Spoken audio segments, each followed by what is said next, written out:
28 फरवरी 2026 की सुबह middle east का वॉलेटाइल चेस बोर्ड अचानक उलट गया। दुनिया ऑन ऑपरेशन एपिक फ्यूरी की शॉकिंग न्यूज के साथ जागी। यह यूनाइटेड स्टेट्स और इजराइल की कोऑर्डिनेट किए हुए सरप्राइज एयर स्ट्राइक्स थीं। Targets Islamic Republic of Iran के स्ट्रैटेजिक साइट्स। ये केवल वार्निंग शॉट्स नहीं थे, एक डिकैपिटेशन स्ट्राइक था। कुछ ही घंटों में ईरानियन स्टेट मीडिया ने स्टनिंग अनाउंसमेंट किया। सुप्रीम लीडर अली खमेनेई, कई हाई रैंकिंग ऑफिशियल्स भी मारे गए थे। यह एक्ट रीजन को दशकों के सबसे खतरनाक कॉन्फ्लिक्ट में धकेल गया। ईरान का जवाब स्विफ्ट और फ्यूरियस था। Missiles, drones, massive barrage unleash हुआ निशाना।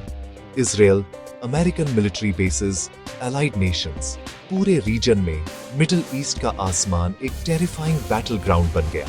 Armed conflict location and event data project के अनुसार ईरान के 31 प्रोविंसेस में से 29 में 2000 डिस्टिंक्ट कॉन्फ्लिक्ट इवेंट्स दर्ज हुए। कैपिटल तेहरान पर बॉम्बार्डमेंट का सबसे बड़ा असर है। वॉर सीमाओं के पार फैल चुकी है, कम से कम 1 दर्जन देश शामिल। 300 प्लस लोग मारे गए हैं। ऑन पेपर मिलिट्री बैलेंस बहुत ही वन साइडेड लगती है। The United states 2026 global fire power index के हिसाब से वर्ल्ड्स नंबर 1 मिलिट्री पावर है। इसका डिफेंस बजट सिर्फ 2026 के लिए स्टैगरिंग $895 बिलियन है।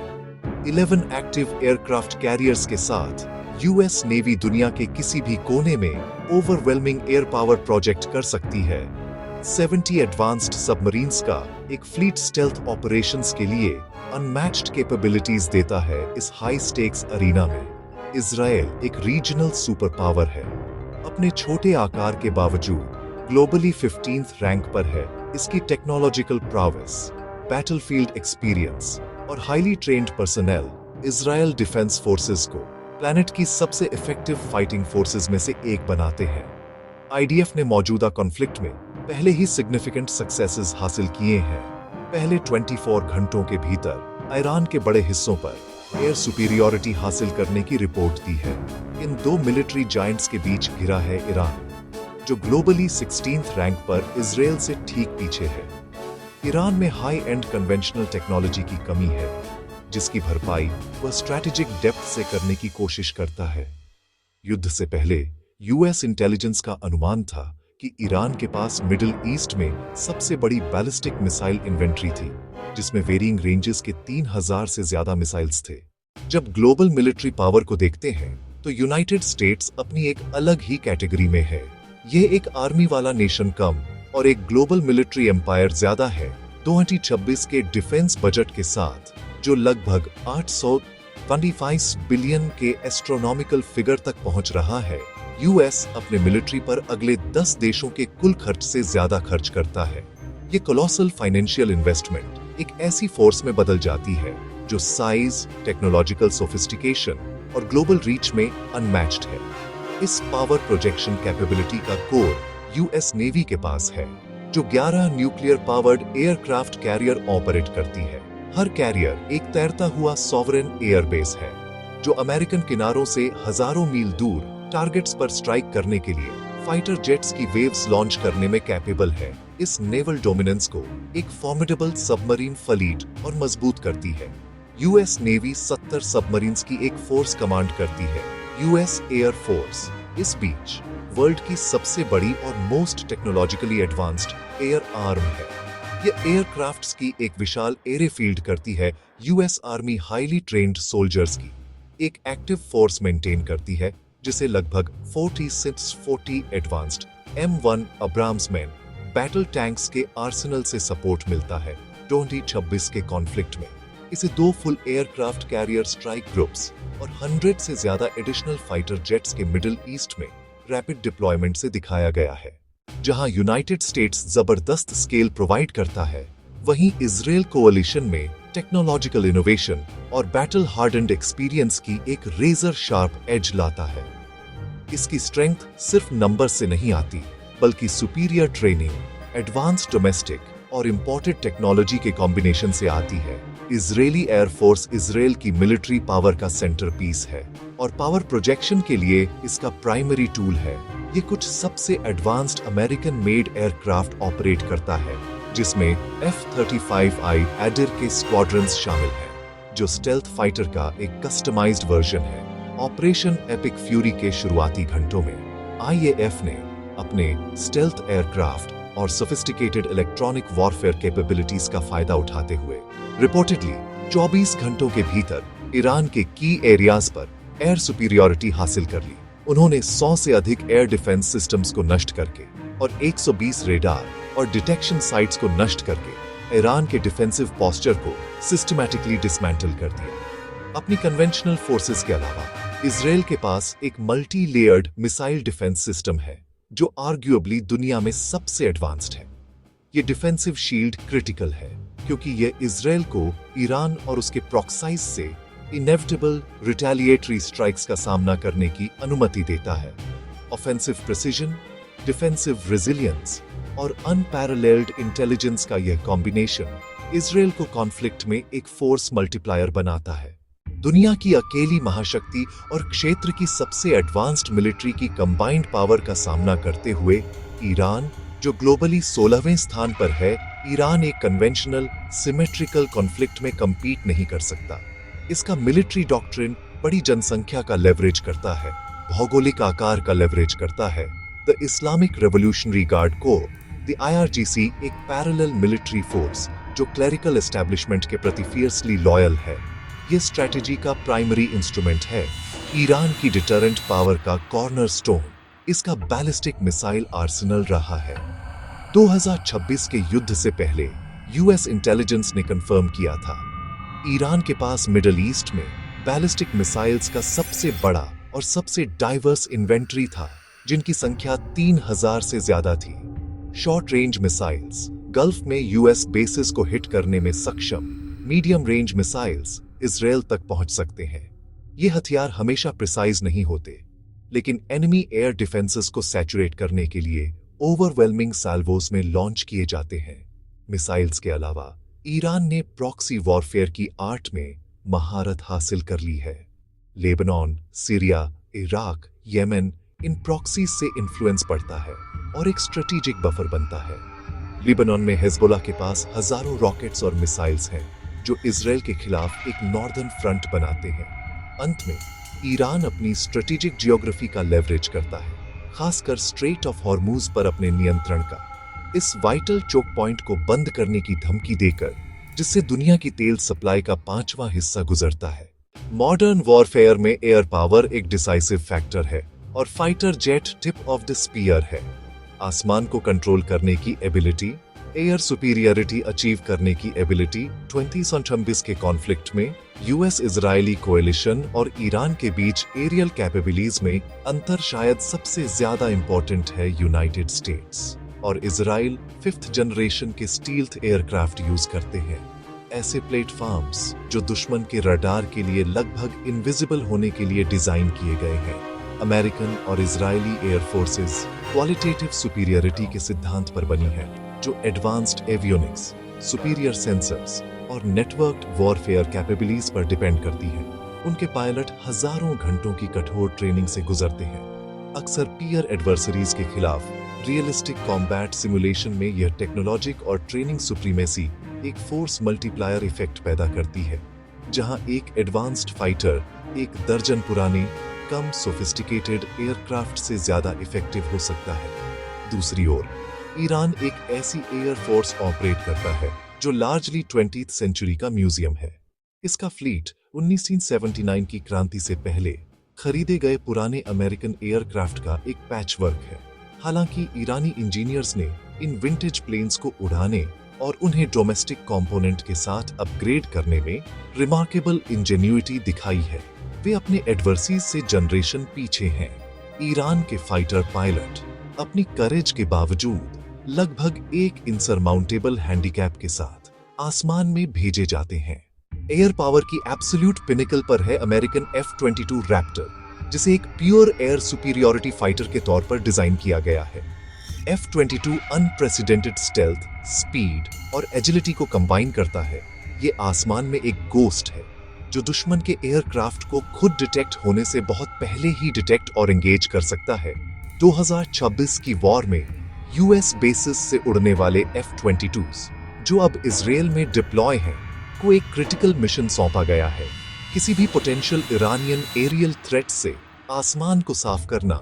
F-35 लाइटनिंग II, जिसे यूएस और इजराइल दोनों F-35I अडीर के नाम से ऑपरेट करते हैं, कोalition के एयर कैंपेन का वर्कहॉर्स है। यह एक मल्टी रोल स्टेल्थ फाइटर है, आसमान में एक वेरिटेबल क्वार्टरबैक। जहां F-22 air to air combat पर फोकस करता है, वहीं F-35 ग्राउंड टारगेट्स को डिस्ट्रॉय करने के लिए दुश्मन की डिफेंसेस को पेनिट्रेट करने में एक्सेल करता है। वॉर के ओपनिंग डेज में इजरायली F-35s रिपोर्टेडली ईरान के एयर डिफेंस नेटवर्क को न्यूट्रलाइज करने के एफर्ट में सबसे आगे थे। 4th जनरेशन फाइटर्स के एपेक्स को रिप्रेजेंट करता है अमेरिकन F-15EX ईगल II। हालांकि यह स्टेल्थ एयरक्राफ्ट नहीं है।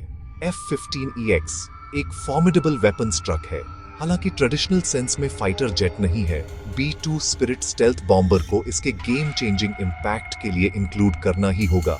ईरानियन साइड पर सबसे केपेबल एयरक्राफ्ट अभी भी F-14 टॉमकैट है, कोल्ड वॉर का एक icon.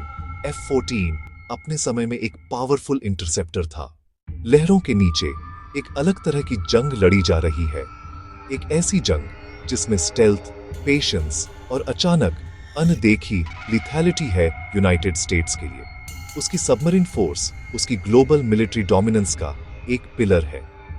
70 advanced nuclear powered submarines का एक फ्लीट, यह यूएस नेवी को कोवर्टली पावर प्रोजेक्ट करने की परमिशन देता है। इंटेलिजेंस गैदर करने, दुश्मन के वेसल्स का हंट करने इजराइल भी एक छोटा लेकिन highly sophisticated submarine fleet operate करता है, डॉल्फिन क्लास। ये सबमरीन्स एक्सेप्शनली क्वाइट हैं और advanced air independent propulsion system से इक्विप्ड हैं। ऐसा वाइडली माना जाता है कि इजराइल की डॉल्फिन क्लास सबमरीन्स को न्यूक्लियर वॉरहेड से less submarine launched cruise missiles ले जाने के लिए मॉडिफाई किया गया है। ये इजराइल को सेकंड स्ट्राइक कैपेबिलिटी देता है, कैटास्ट्रोफिक रिटेलिएशन सुनिश्चित करता है, भले ही राष्ट्र को खुद एक डेवस्टेटिंग फर्स्ट स्ट्राइक का सामना करना पड़े। इसके विपरीत ईरान की सबमरीन फोर्स को एक बहुत अलग उद्देश्य के लिए डिजाइन किया गया है। इसे ब्लू वाटर पावर प्रोजेक्शन के लिए नहीं बनाया गया है, बल्कि पर्शियन गल्फ के कन्फाइंड और शैलो वाटर्स के भीतर एसिमेट्रिक सी डिनायल ऑपरेशंस के लिए बनाया गया है। इन छोटे वेसल्स का उद्देश्य स्वॉर्म टैक्टिक्स में उपयोग किया जाना है। नैरो स्ट्रेट ऑफ हॉर्मूज में दुश्मन के वॉरशिप्स पर हमला करना, माइंस बिछाना और कोस्टल डिफेंस करना है। अंडर सी फोर्सेस को लीड कर रही है यूएस नेवी की वर्जीनिया क्लास अटैक सबमरीन। ये सबमरीन टेक्नोलॉजी में स्टेट ऑफ द आर्ट है। ये प्लेटफॉर्म डीप ओशंस के लिए डोमिनेंस के लिए बना है। वर्जीनिया क्लास बहुत ही स्टेल्थी है, एडवांस्ड सोनार और इंटेलिजेंस गैदरिंग इक्विपमेंट से भरी हुई है। इसमें वर्टिकल लॉन्च ट्यूब्स लगे हैं। 2026 की जंग में ये सबमरीन्स फ्लीट के इनविजिबल असैसिन्स हैं। ये ईरान के कोस्ट से हफ्तों तक पूरी तरह से अनडिटेक्टेड लर्क कर सकती है। सबसे पावरफुल वॉरशिप्स जो कभी बने हैं वो है यूएस नेवी की Ohio class ballistic missile submarines. वैसे कन्वेंशनल फाइटिंग में सीधे तौर पर शामिल न होने के बावजूद इनकी स्ट्रैटेजिक इंपॉर्टेंस एब्सोल्यूट है। यूएस के पास 14 SSBNs हैं।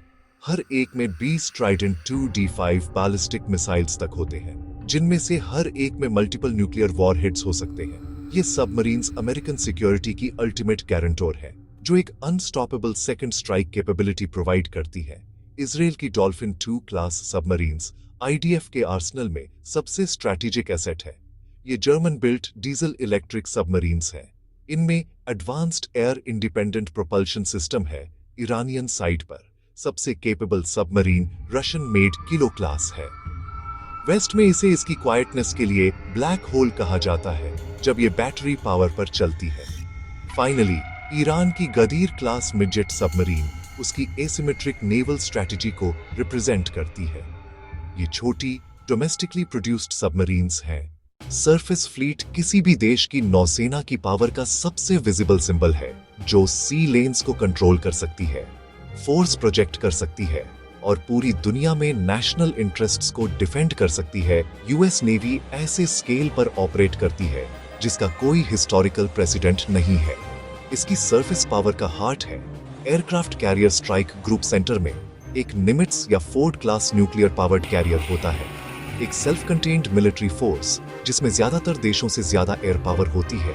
इजराइल की नेवी बहुत छोटी है, पर रीजन स्पेसिफिक जरूरतों के हिसाब से टेलर्ड है। इसके सबसे पावरफुल सरफेस कम्बैटेंट्स इसके सार क्लास कॉर्वेट्स हैं। इजरायली नेवी का primary mission coast line defend करना है, मेडिटरेनियन में अपनी ऑफशोर गैस प्लेटफॉर्म्स को प्रोटेक्ट करना और जरूरत पड़ने पर नेवल ब्लॉकेड एनफोर्स करना। ये यूएस नेवी की तरह ग्लोबल पावर प्रोजेक्शन नहीं कर सकती, पर रीजन में हाईली इफेक्टिव है। ईरान का सरफेस फ्लीट कंट्रास्ट से भरा है। उसकी डुअल मिलिट्री स्ट्रक्चर दिखाती है।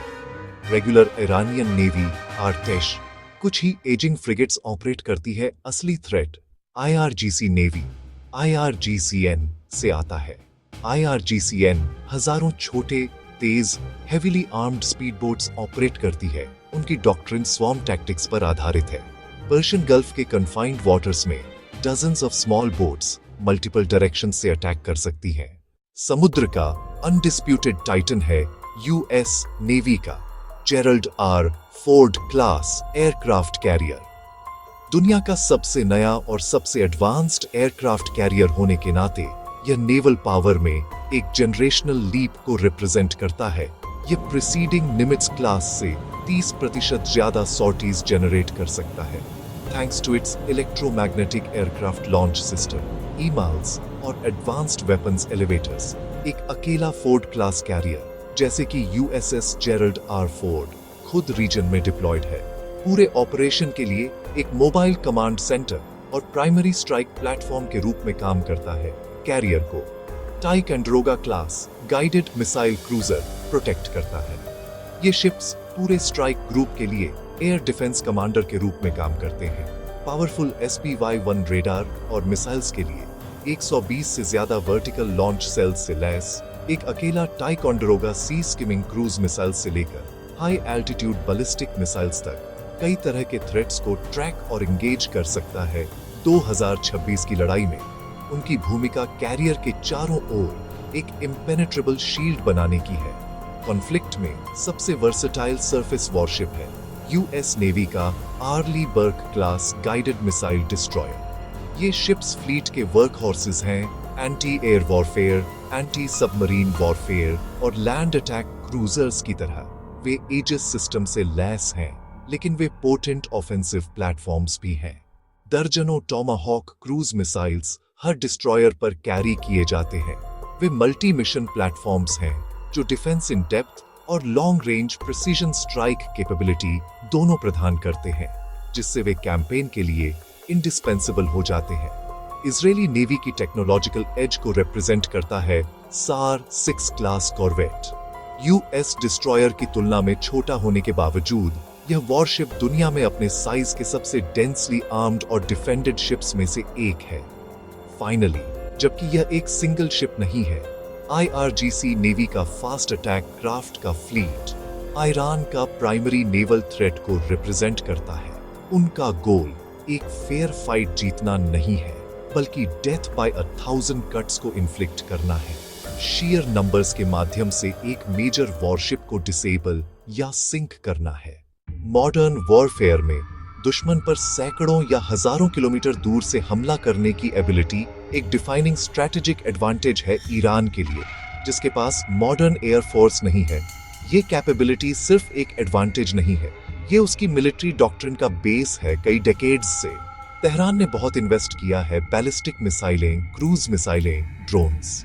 2026 की वॉर से पहले यूएस इंटेलिजेंस का एस्टिमेट था मिडिल ईस्ट में सबसे बड़ी ballistic missile inventory, ballistic missile force Iran का डिटेरेंट सेंटरपीस है।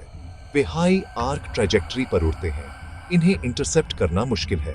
SRBMs रेंज 300-1000 किमी, MRBMs अधिक स्ट्रैटेजिक सेजिल सीरीज, कद्र सीरीज रेंज 1000-3000 किमी। ये रेंज इजराइल और साउथ ईस्टर्न यूरोप को कवर करती है। ये रिटेलिएशन का डायरेक्ट जरिया है क्रूज मिसाइलें, अटैक ड्रोन्स। क्रूज ड्रोन कम ऊंचाई पर उड़ते हैं, जमीन से चिपके रहते हैं। ये स्लो हो सकते हैं, पर बहुत एक्यूरेट भी होते हैं। ईरान ने मॉडल्स रिवर्स इंजीनियर कर मास प्रोड्यूस किए। शाहद सीरीज का बड़ा इस्तेमाल, स्ट्रेटजी, मैसिव कोऑर्डिनेटेड वेव्स में लॉन्च टिपिकल बैराज, सैकड़ों ड्रोन्स और क्रूज मिसाइलें। पहला, रडार्स कंफ्यूज द सैचुरेट। दूसरा, बैलिस्टिक मिसाइलों के लिए कॉरिडोर ऑपरेशन एपिक फ्यूरी के तुरंत बाद ये दिखा। वॉर के पहले दिन 350 बैलिस्टिक मिसाइलें, 800 प्लस ड्रोन्स। यह मास रिटेलिएशन का डरावना डिस्प्ले था। जहां ईरान की स्ट्रैटेजी मैस पर डिपेंड करती है, वहीं यूएस इजरायली कोalition की काउंटर स्ट्रैटेजी है precision, intelligence, systematic degradation. Operation epic fury का प्राइमरी गोल था सिर्फ रिजीम को डिकैपिटेट करना नहीं, बल्कि उसे डिसआर्म करना, उसकी आंखें फोड़कर और उसकी तलवार तोड़कर। इसका मतलब था एक relentless campaign to find and destroy Iran's missile infrastructure, launchers, command and control nodes, production facilities, storage depots. United States ने लॉन्ग रेंज प्रिसिजन वेपन्स का एक फॉर्मिडेबल अरे इस्तेमाल किया। अरेबियन सी डिस्ट्रॉयर्स से लॉन्च हुई टॉमाहॉक क्रूज मिसाइल्स। कॉम्बैट में पहली बार नया precision strike missile stealth aircraft crucial रहे। B-2 bomber, F-35 fighter. वे गहराई तक घुसकर हार्डन्ड टारगेट्स को तथा मोबाइल लॉन्चर्स को डिस्ट्रॉय कर रहे थे, पूरी सप्लाई चेन को टारगेट करके। Guidance system factories, missile transport trucks. कोalition इसे परमानेंटली क्रिपल करना चाहता है। इस काउंटर पंच के रिजल्ट्स ईरान के लिए डेवस्टेटिंग रहे। ईरानियन बैलिस्टिक मिसाइल लॉन्चेस 90% से ज्यादा गिर गए। 28 फरवरी के 350 इनिशियल सैल्वो से मिड मार्च तक डेली लगभग 20 हो गए। Israeli officials claim US coordination में लगभग 70% of estimated 500 ballistic launchers destroyed, disabled. यह स्ट्रैटेजी कॉन्फ्लिक्ट की कोर एसिमेट्री दिखाती है। ईरान को छोटे इंपैक्ट्स के लिए सैकड़ों मिसाइल्स लॉन्च करने पड़ते हैं। यूएस और इजराइल एक single multi-million dollar precision munition का इस्तेमाल कर सकते हैं। एक इफेक्टिव ऑफेंस इक्वेशन का सिर्फ एक हाफ है। दूसरा हाफ है एक ऐसा डिफेंस जो तूफान का सामना कर सके। इस डोमेन में इजराइल अनडिस्प्यूटेड वर्ल्ड लीडर है, जिसके पास एक sophisticated multi layered integrated air defence system है। ये कोई सिंगल सिस्टम नहीं, यह सिस्टम्स का एक सिस्टम है। आयरन डोम, निचला टियर, करीब 70 किलोमीटर रेंज। डेविड स्लिंग, बड़े टैक्टिकल थ्रेट्स को टारगेट करता है। ये दो सिस्टम टैक्टिकल डिफेंस लेयर्स बनाते हैं। सबसे खतरनाक के लिए मीडियम रेंज बैलिस्टिक मिसाइलें और लॉन्ग रेंज बैलिस्टिक मिसाइलें। इन्हें रोकने के लिए इजराइल एरो सिस्टम डिप्लॉय करता है। एरो 2 अपर एटमॉस्फेयर में बैलिस्टिक मिसाइलों को रोकने के लिए। एरो 3 एक्सो एटमॉस्फेरिक इंटरसेप्शन के लिए डिजाइन। यह हिट टू किल व्हीकल है, हाइपरसोनिक स्पीड पर वॉरहेड से टकराता है। रीजन में यूएस नेवी एजिस डिस्ट्रॉयर एक अतिरिक्त लेयर देता है। अपने SM-3 इंटरसेप्टर के साथ इसके ठीक उलट ईरान का एयर डिफेंस नेटवर्क कागज पर डेंस पर ब्रिटल साबित हुआ।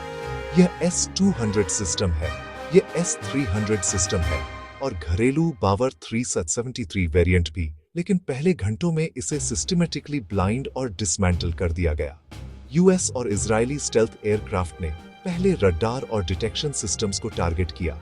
IDF ने पहले 24 घंटों में 100 प्लस एयर डिफेंस सिस्टम्स नष्ट करने की रिपोर्ट दी और 120 डिटेक्शन सिस्टम्स नष्ट हुए। इससे लगभग नियर टोटल एयर सुप्रीमेसी मिली। कन्वेंशनल आर्मीज मिसाइलों एयर डिफेंस के क्लैश से परे अल्टीमेट वेपन की शैडो है। द न्यूक्लियर बॉम्ब सालों से ईरान को लेकर इंटरनेशनल कम्युनिटी का प्राइमरी कंसर्न उसका न्यूक्लियर प्रोग्राम रहा है। डर यह रहा है कि तेहरान न्यूक्लियर वेपन डेवलप करने की कोशिश कर रहा है। फरवरी 2026 में वॉर शुरू होने से पहले ईरान इस गोल को अचीव करने के पहले से भी ज्यादा करीब था। उसने लगभग 440 किलोग्राम यूरेनियम इकट्ठा कर लिया था, जो 60% प्योरिटी तक एनरिच्ड था। एक ऐसा लेवल जो वेपन के लिए जरूरी 90% से बस एक छोटा टेक्निकल स्टेप दूर था। कॉन्फ्लिक्ट से ठीक पहले के यूएस इंटेलिजेंस असेसमेंट्स के मुताबिक यह स्टॉक पाइल इतना मटेरियल था, अगर और एनरिच किया जाता तो 10 न्यूक्लियर वेपन्स के लिए काफी होता। करंट मिलिट्री कैंपेन ने ईरान के नॉन न्यूक्लियर इंफ्रास्ट्रक्चर को स्पेसिफिकली और सिस्टमैटिकली टारगेट किया है। जबकि ईरान के पास कोई डिक्लेयर्ड न्यूक्लियर वेपन नहीं है। इजराइल को व्यापक रूप से एक न्यूक्लियर आर्म्ड स्टेट माना जाता है। इजराइल का न्यूक्लियर डेटरेंट जिसे अक्सर सैमसन ऑप्शन कहा जाता है, उसके अल्टीमेट सर्वाइवल को एंश्योर करता है। माना जाता है कि उसके पास एक न्यूक्लियर ट्राइड है। यह nuclear backstop ultimate security guarantee है, एक साइलेंट लेकिन एवर प्रेजेंट फैक्टर जो इस हाई स्टेक्स कॉन्फ्लिक्ट में लिए गए हर डिसीजन को शेप करता है। ये हाइपोथेटिकल कॉन्फ्लिक्ट सिनेरियो, जो अब 28 फरवरी 2026 से एक भयावह रियलिटी बन चुका था, धीरे धीरे बढ़ने के बजाय एक विनाशकारी सर फोड़ने वाले वॉर से शुरू हुआ। शुरुआती घंटों में यूएस और इजरायली कोएलिशन ने एक text book shock and on campaign चलाया, जिसमें ईरानी स्टेट को पैरालाइज करने को प्रायोरिटी दी गई। प्राइमरी टारगेट्स सिर्फ मिलिट्री साइट्स नहीं थे, तेहरान में कमांड, कंट्रोल और कम्युनिकेशंस हेडक्वार्टर्स, सीनियर पॉलिटिकल और मिलिट्री लीडर्स के घर, B-2 स्टील्थ बॉम्बर्स, सबमरीन से लॉन्च की गई टॉमहॉक मिसाइलें, ऐसे सरप्राइज स्ट्राइक्स हुए जिन्होंने ईरान के बाहरी डिफेंस को पूरी तरह से बाईपास कर दिया। इस शुरुआती वेव में सुप्रीम लीडर अली खामेनेई का कंफर्म्ड असैसिनेशन एक स्ट्रैटेजिक मास्टर स्ट्रोक था। साथ ही एक बड़ा इलेक्ट्रॉनिक और साइबर वॉरफेयर कैंपेन भी शुरू किया गया। इस डिजिटल ब्लिट्जक्रेग का मकसद ईरानी मिलिट्री को अंधा और बहरा करना था। ईरान का जवाब हालांकि बहुत गुस्से वाला था, लेकिन काफी हद तक रिफ्लेक्सिव और अनकोऑर्डिनेटेड था। जैसे ही लीडरशिप के खत्म होने की खबर फैली, प्री ऑथराइज्ड प्रोटोकॉल शायद ट्रिगर हो गए। 350 से अधिक बैलिस्टिक मिसाइलों और 800 ड्रोन्स का भारी जवाबी हमला हुआ। यह ईरान का इक्का था, जिसे गुस्से के एक हताश तुरंत झटके में खेला गया। पहले 72 घंटों के अंत तक स्ट्रैटेजिक लैंडस्केप अपरिवर्तनीय रूप से बदल चुका था। यूएस इजरायली कोएलिशन ने अपने प्राइमरी ऑब्जेक्टिव्स हासिल कर लिए थे। पहले शॉक के बाद कॉन्फ्लिक्ट एक ब्रूटल ग्राइंडिंग फेज में बदल गया। एयर सुपीरियरिटी सेट होने के बाद यूएस और इजरायली एयर फोर्सेस ने ईरान की बची हुई मिलिट्री और इंडस्ट्रियल कैपेसिटी को सिस्टमैटिकली डिसमेंटल करने के लिए एक रिलेंटलेस 24 घंटे चलने वाला कैंपेन शुरू किया। Target list high level command centres से बढ़कर वॉर के सिन्यूज तक पहुंच गई। Missile production facilities, drone factories, ammunition depots, naval bases, IRGC का इंफ्रास्ट्रक्चर, बम्बार्डमेंट की पेस पनिशिंग थी।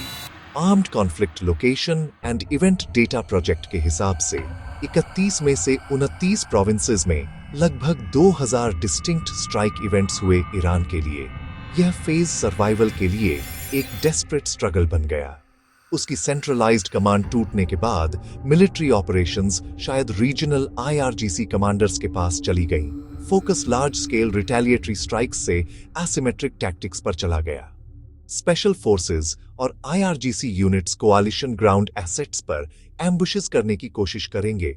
इससे मिसाइल लॉन्चेस में ड्रामेटिक ड्रॉप ऑफ एक्सप्लेन होता है। पहले दिन सैकड़ों से घटकर हर दिन कुछ दर्जन, क्योंकि ईरान अपने ड्विंडलिंग एसेट्स को हाई वैल्यू टारगेट्स के लिए बचा रहा था। पर्शियन गल्फ में नेवल बैटल ड्रामेटिकली तेज हो गई। आईआरजीसी नेवी ओपन कॉम्बैट में यूएस कैरियर स्ट्राइक ग्रुप्स को चैलेंज नहीं कर पा रही थी, इसलिए उसने अपनी एसिमेट्रिक डॉक्ट्रिन का सहारा लिया। फास्ट अटैक क्राफ्ट के झुंड कोएलिशन वॉरशिप्स और कमर्शियल शिपिंग पर हिट एंड रन अटैक्स करने की कोशिश करेंगे।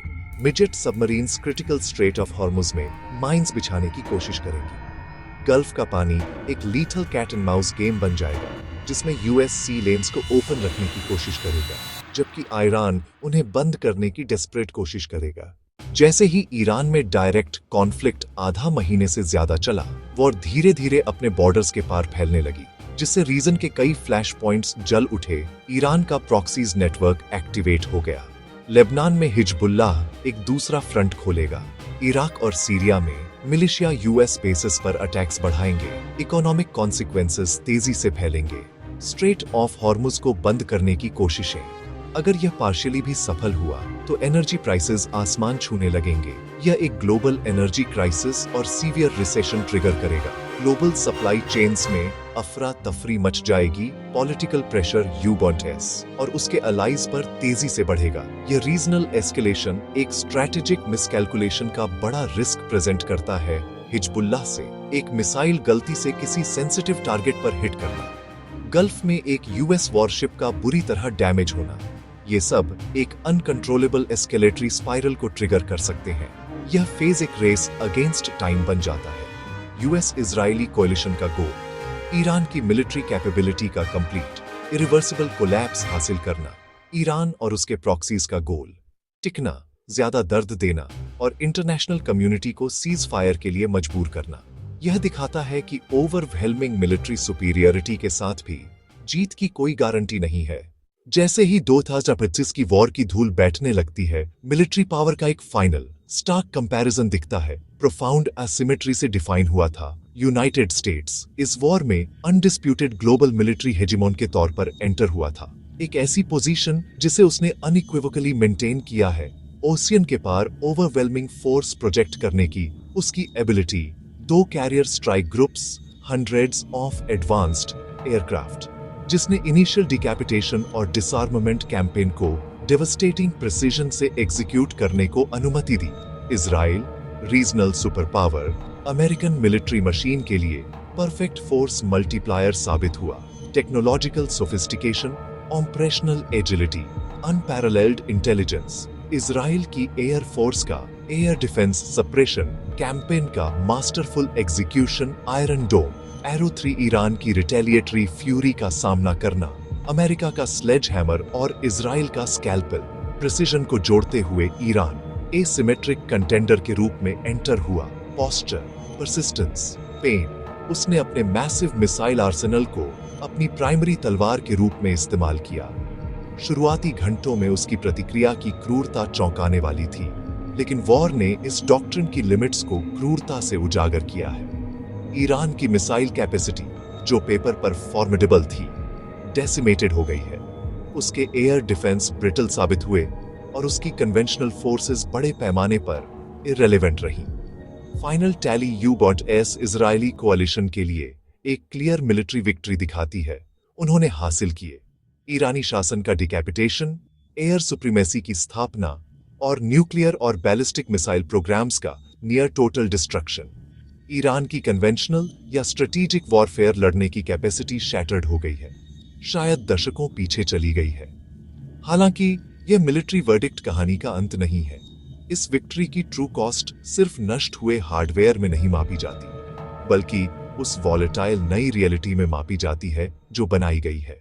यूनाइटेड स्टेट्स और इजराइल की ओवरवेलमिंग मिलिट्री विक्ट्री कई मायनों में एक फॉरगॉन कंक्लूजन थी। टेक्नोलॉजी और फाइनेंस का गैप ईरान के लिए ब्रिज करना बहुत मुश्किल था। यह कैंपेन मॉडर्न मिलिट्री रियलिटीज का एक ब्रूटल कन्फर्मेशन था। एयर पावर अभी भी सुप्रीम है। टेक्नोलॉजी एक डिसाइसिव फोर्स मल्टीप्लायर है। कोलिशन ने प्रूव किया कि वह वॉर जीत सकती है। एक फॉर्मिडेबल रीजनल पावर को शॉकिंग स्पीड और एफिशिएंसी से खत्म कर सकती है। हालांकि इस जीत के बाद का समय बहुत डेंजरस है। वॉर भले ही एक मिलिट्री सक्सेस थी, लेकिन उसने पूरे रीजन में केओस फैला दिया है। तेहरान में सेंट्रल अथॉरिटी के कोलैप्स होने से लगभग 90 मिलियन लोगों के साथ देश में एक मैसिव पावर वैक्यूम क्रिएट हो गया है, जिससे सिविल वॉर का खतरा बढ़ गया है और एक्सट्रीमिज्म के लिए एक ब्रीडिंग ग्राउंड बन गया है। ईरान के प्रॉक्सीज भले ही वीक हो गए हैं, अभी भी एक्टिव और वेंजफुल हैं। स्ट्रेट ऑफ हॉर्मुज का बंद होना भले ही टेम्परेरी हो, ग्लोबल इकोनॉमी को बहुत नुकसान पहुंचा चुका है।